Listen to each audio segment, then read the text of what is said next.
Từ khóa Trung học Quang Vinh bùng nổ sau phát ngôn gây tranh cãi của nam sinh đường lên đỉnh Olympia. Sau phát ngôn gây tranh cãi, từ khóa Trung học Quang Vinh bất ngờ bùng nổ trên Google Trends với lượng tìm kiếm tăng vọt hàng nghìn %.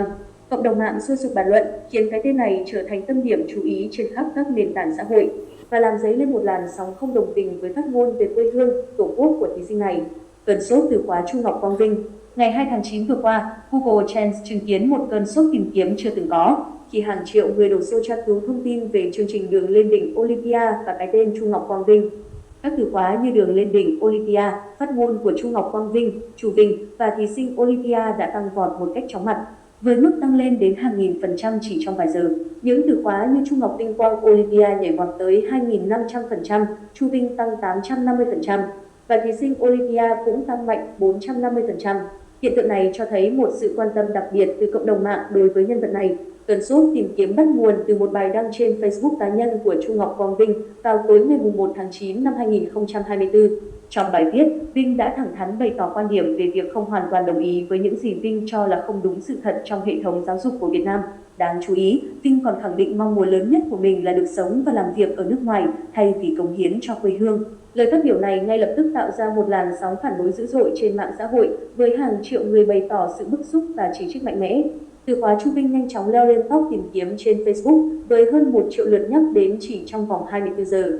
Trên các nền tảng mạng xã hội khác, cái tên Trung học Quang Vinh và chương trình đường lên đỉnh Olympia cũng trở thành chủ đề nóng bỏng được thảo luận sôi nổi. Bài viết của Vinh, dù đã bị gỡ xuống sau đó, vẫn kịp để lại dấu ấn khi những nội dung nhạy cảm đã bị chụp lại và lan truyền với tốc độ chóng mặt. Được biết, Trung học Quang Vinh là thí sinh đến từ trường Trung học phổ thông chuyên Nguyễn Tất Thành, Yên Bái.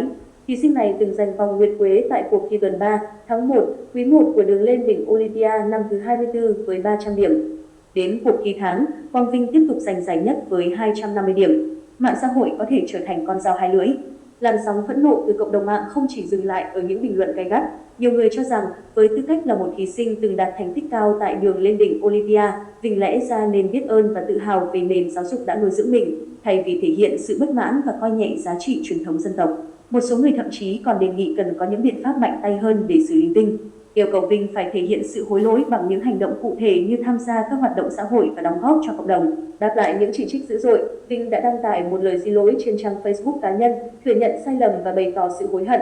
Tuy nhiên, nhiều người cho rằng lời xin lỗi này chỉ mang tính chất hình thức và chưa đủ chân thành để làm nguôi ngoai cơn giận của cộng đồng. Họ cho rằng nếu Vinh thực sự muốn chuộc lỗi, nam sinh cần phải có những hành động cụ thể hơn để chứng minh lòng thành của mình. Sự kiện này không chỉ là một vụ việc gây chấn động dư luận mà còn là lời cảnh tỉnh về việc sử dụng mạng xã hội một cách có trách nhiệm, đặc biệt là đối với thế hệ trẻ. Trong bối cảnh công nghệ số phát triển mạnh mẽ, mạng xã hội có thể trở thành con dao hai lưỡi nếu không được sử dụng một cách khôn ngoan. Đối với những người có tầm ảnh hưởng nhất định như Vinh, việc cân nhắc kỹ lưỡng trước khi phát ngôn là cực kỳ quan trọng để tránh gây tổn thương cho người khác và không làm ảnh hưởng đến cộng đồng.